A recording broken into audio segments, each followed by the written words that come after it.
Sa number 2,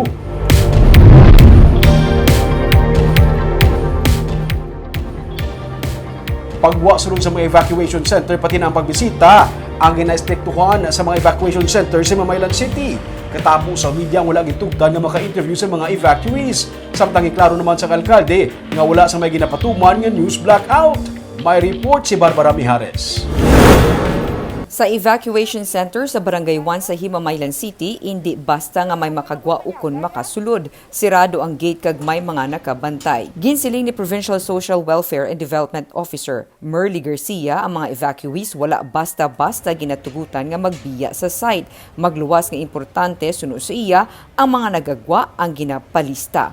Inibangod responsibilidad man sila sa tagsa ka evacuation center. Nakapaskil man ang notice nga ang pagbisita wala ginatugutan maglapaw la 7 sang gabi. Nagbisita si Gobernador Eugenio Jose Lacson upod sa mga opisyal sang DSWD sa pagpamuno ni Yusek Vilma Cabrera sa mga evacuees nga yara sa Barangay 1 pero wala gintugutan ang katapos sang media sa pagsulod sa evacuation center.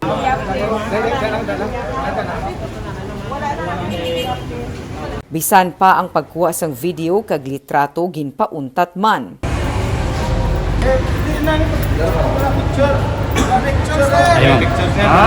Pathag ni Mayor Raymond Tungson wala sang news blackout nga ginapatuman. Ongoing pa ang operation sang militar kag ang amo nga protokol ang desisyon sang nagkalain-lain nga ahensya sang gobyerno. Kung may luyag nga impormasyon, yara siya, yara man ang DSWD, bisan pa ang incident commander suno sa iya. Ang sa subong nga senaryo, we will have to understand na there is an ongoing operation. No? Even us don't even know the complete protocol sa military. What we're doing right now is just really trying to resolve the collateral damage ang mga constituents nga naiko. No? So right now, hindi man niya nga may ara kita sang blackout or news blackout. You have the governor with you, you have the mayor with you, the incident commander can easily answer your questions, and the DSWD people is represented by RD Nochete. Ara man siya para magsabat. Sa phone interview kay Brigadier General Inocencio Pasaporte sang 303rd Brigade, iya ginklaro nga wala sila nagmando sang pagdumili sa media sa pagsulod sa evacuation center.